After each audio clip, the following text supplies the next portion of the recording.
नमस्कार दोस्तों, उत्तर प्रदेश के सभी विकलांग विधवा पेंशन लाभार्थियों का बहुत बहुत स्वागत है दिवाली के बाद।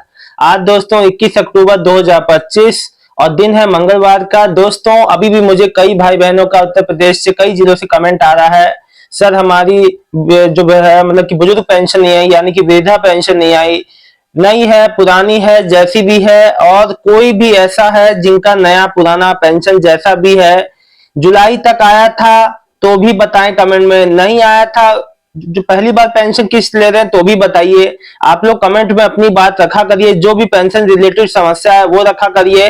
दोस्तों मेरे एक भाई ने मुझसे कहा कि मैं जिस खाते में पेंशन मैंने जो डिटेल दी उसके खाते में नहीं दूसरे खाते में आ रही है, तो श्रीमान जी मैं आपसे बताना चाहता हूं कि आपका पेंशन उसी खाते में आएगा जिस खाते में आपका डीबीटी एक्टिव होगा, और एक बार में एक ही समय में डीबीटी एक खाते में आपके एक्टिव हो सकता है। आपका चाहे 4 बैंकों में अकाउंट हो, लेकिन एक ही बैंक में पेंशन आएगी जिसमें आपका आधार सीड हुआ है। आधार सीडिंग और डीबीटी एक्टिव होने का दोनों का तालमेल है।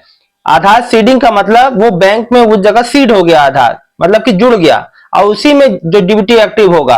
अब जो दूसरे बैंक में एक साथ दूसरे बैंक में नहीं हो सकता।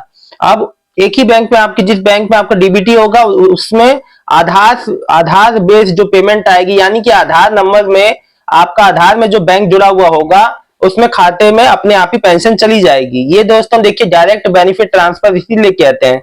इसीलिए जो नए पेंशनियर हैं विशेष तौर पे इस बात का ध्यान दें कि सब कुछ कंप्लीट होने के बाद कि उनका बेनिफिशियरी कोड भी बन गया, उनका सब कुछ कंप्लीट था जून तक, फिर भी इस बार जून में इंतजार कर रहे थे, अभी अक्टूबर में भी नहीं आया। तो इस बात का भी ध्यान दें कि कहीं उनका बैंक अकाउंट में ये दिक्कतें तो नहीं है। दोस्तों देखिए मैं आपसे इधर उधर की बातें, कई लोग आपने वीडियो देखा होगा, आप लोग को इधर उधर का बात बताया जाता है, बातों को लंबा खींचा जाता है, मेरा वो काम नहीं है। मेरा काम है आप लोग को सही जानकारी उचित जानकारी देना, जो कि मैं आपको दे रहा हूं सामने से। आप लोग को ए से जेड तक कोई भी पेंशन में समस्या है तुरंत मुझसे जो है कमेंट के माध्यम से संपर्क करें। दोस्तों देखिए पेंशन आपकी आने में कई चीजों का योगदान होता है, जैसे कि समाज कल्याण विभाग जब वहां से रिलीज होता है, पीएफएमएस जब भी जो है गवर्नमेंट की ओर से रिलीज होता है, फिर जो पीएफएमएस पे आता है, पीएफएमएस पे प्रोसेस होके हफ्ते भर 7 दिन 9 दिन के बाद, मैक्सिमम 9 दिन के बाद आपका आ जाता है। बीच में छुट्टी आ गई तो 9 दिन हो जाता है, तो आता है आपके बैंक अकाउंट में। फिर आपके बैंक की जिम्मेदारी होती है कि भाई इसको पेमेंट एक्सेप्ट करके जो आपका जो पर्टिकुलर खाता है उसमें आती है, फिर आपका उसमें जो है पैसे क्रेडिट होते हैं, आपको मैसेज आता है। अगर आपका एसएमएस अलर्ट ऑन होगा तो मैसेज भी आएगा बैंक की ओर से, नहीं होगा तो नहीं आता है। आपको देख भी लेना है, स्टेटस भी चेक कर लेना है बैंक अकाउंट का कि भाई पेंशन आई कि नहीं आई।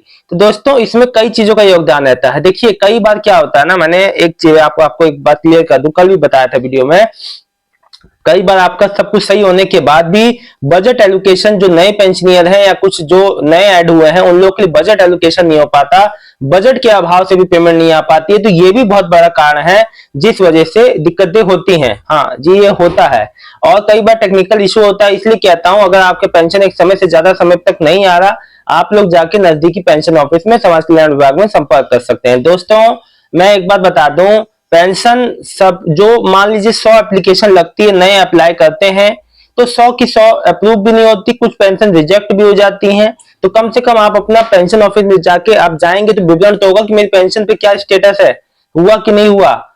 मैं आपको बता दूं एक बेसिक पेंशन नॉर्मल विद विकलांग विधवा पेंशन अप्लाई करने के बाद 4 से 6 महीने के भीतर आपकी पेंशन आनी शुरू हो जाती है। बस आपका बैंक खाते में डीबीटी ऑन हो तो आपका सब कुछ ओके रहता है, फिर लगातार आती रहती है।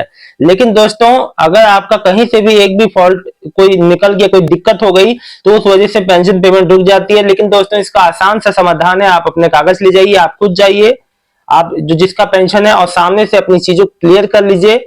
दोस्तों इसके अलावा मैं आपको और एक बात बता दूं, जो भी नए लोग अभी पेंशन अप्लाई करने की सोच रहे हैं उत्तर प्रदेश में न्यू विद विकलांग विधवा पेंशन लाभार्थी, वो एक बात का ध्यान दें कि अपने डॉक्यूमेंट अपनी जानकारियां गलत विवरण कहीं से ना चली जाए। जैसे आपका डेट ऑफ बर्थ, आपका आधार, आपका पैन कार्ड, कोई भी बैंक की पासबुक की आप जो बैंक का जो डिटेल लगा रहे हैं, आप जो इनकम सर्टिफिकेट उसमें नाम चीजों में आप मैंने देखा है कई लोग बहुत बहुत गलती करते हैं, चीजों को सही रखें। अब देखिए अब क्या है ना, आजकल के समय में एक एक चीज का जो है लेखा जोखा रहता है।